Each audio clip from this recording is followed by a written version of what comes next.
Next है आपका chapter first का क्वेश्चन नंबर 8। आइए क्वेश्चन रीड करते हैं। क्वेश्चन आपसे कह रहा है prove that root 5 is an irrational number. ये क्वेश्चन आपसे पूछा गया है आरबीएससी 2024 एंड आरबीएससी सप्लीमेंट्री 2014 में। क्वेश्चन क्या है, आपको प्रूव करना है कि जो रूट 5 है वो क्या है, इरेशनल नंबर। आपने देखा होगा आपके चैप्टर फर्स्ट में प्रूफ, ऐसे जो क्वेश्चन है प्रूफ वाले वो 2-3 टाइप के हैं, और इन क्वेश्चन में सबसे ज्यादा जरूरी क्या है कि आप इन क्वेश्चन को रिप्रेजेंट कैसे करेंगे या इनकी लैंग्वेज कैसे लिखेंगे। तो अभी हम यहाँ पे जैसे क्वेश्चन सोल्व करेंगे, आपको पूरी की पूरी लैंग्वेज लिखवाई जाएगी, आप वैसे ही करेंगे। तो चलिए स्टार्ट करते हैं। हमें कहा गया है कि जो रूट 5 है, रूट 5 क्या है, एक इरेशनल नंबर, ये आपको प्रूफ करना है। तो हम इसे प्रूफ कैसे करेंगे, हम इसका जस्ट उल्टा मानेंगे, यानी कॉन्ट्राडिक्शन करेंगे। कॉन्ट्राडिक्शन में हम क्या करेंगे, लेट अस कंसीडर, जैसे लिखवाया जा रहा है आप प्लीज वैसे लिखिए। Let us consider root 5 is a rational number. हमने माना है कि आपका जो नंबर है रूट 5 वो कैसा है, आपका रैशनल नंबर। ठीक है, ऐसे लिखने से क्या हुआ, ऐसे लिखने से ये हुआ कि अगर आपने माना है कि जो रूट 5 है वो कैसा नंबर है, रैशनल। सो रैशनल नंबर लिखे कैसे जाते हैं, रैशनल नंबर लिखे जाते हैं आपके ए बाई बी के फॉर्म में, और वहां पर जो आपके नंबर होते हैं ए एंड बी वो आपस में क्या होते हैं, कोप्राइम। अब मन में सवाल आता है मैम ये कोप्राइम क्या होता है। सो देखते हैं, कोप्राइम है यानी आपके ऐसे दो नंबर जो आपस में क्या होंगे, प्राइम। मतलब आप कोई से भी दो नंबर ले लीजिए बट उनका क्या एचसीएफ क्या आना चाहिए, 1। अब कोई जरूरी नहीं है कि जब आप कोप्राइम नंबर के बारे में बात करते हो तो वहां नंबर प्राइम ही होंगे।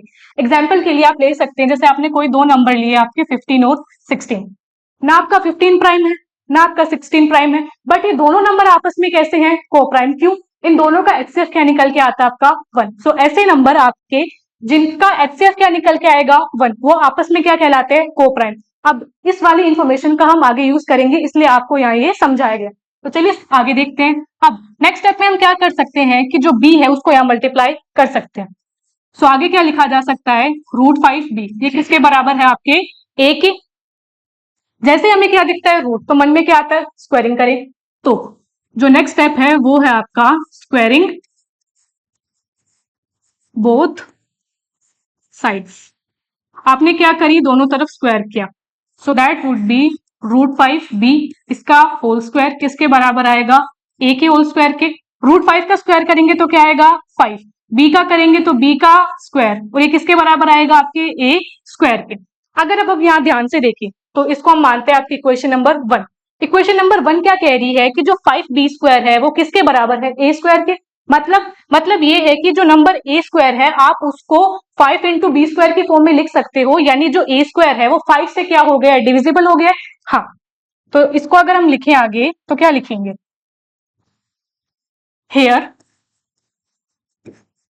ए स्क्वायर इज डिविजिबल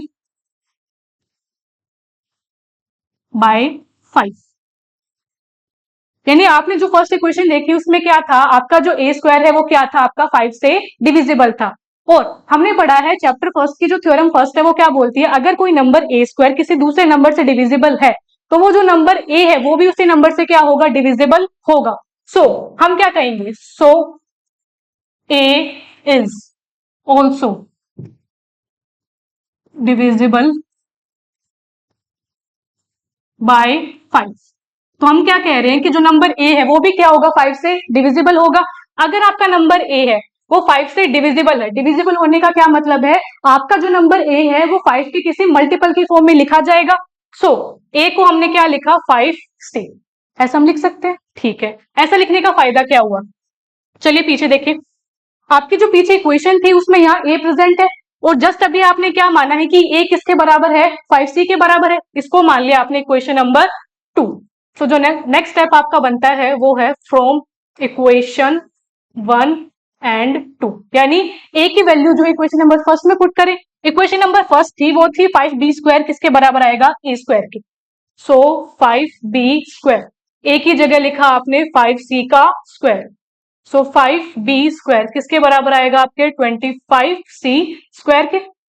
5 से 5 यानी 5 से 25 कैंसिल करें तो b स्क्वायर है वो किसके बराबर है, 5c स्क्वायर के।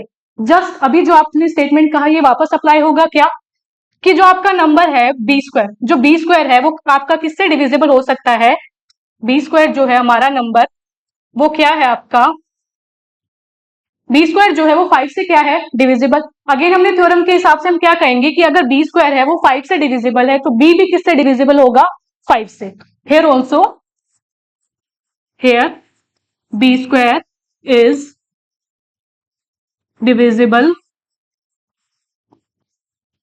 by 5. So B is also divisible by 5. ऐसा करने से हमें फायदा क्या हुआ, अगर आप ध्यान से देखें तो आपने कहा कि जो A है वो भी 5 से डिविजिबल है, अभी आप कह रहे हो कि जो B है वो भी 5 से डिविजिबल है, मतलब A और B में जो कॉमन फैक्टर है वहां पर क्या निकल के आ गया है, 5। Hence A and B have 5 as common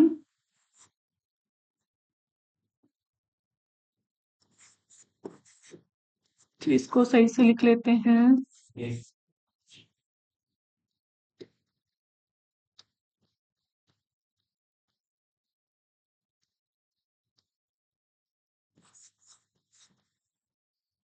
have 5 as common factor,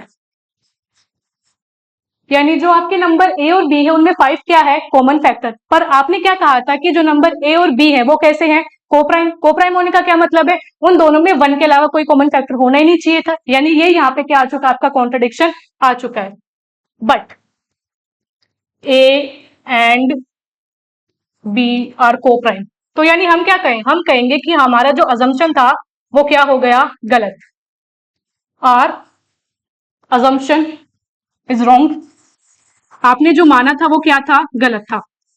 और आपने माना क्या था, आपने माना था कि आपका जो √5 है वो क्या है, एक रैशनल नंबर, तो यानी हमारा अजम्पशन ही गलत है।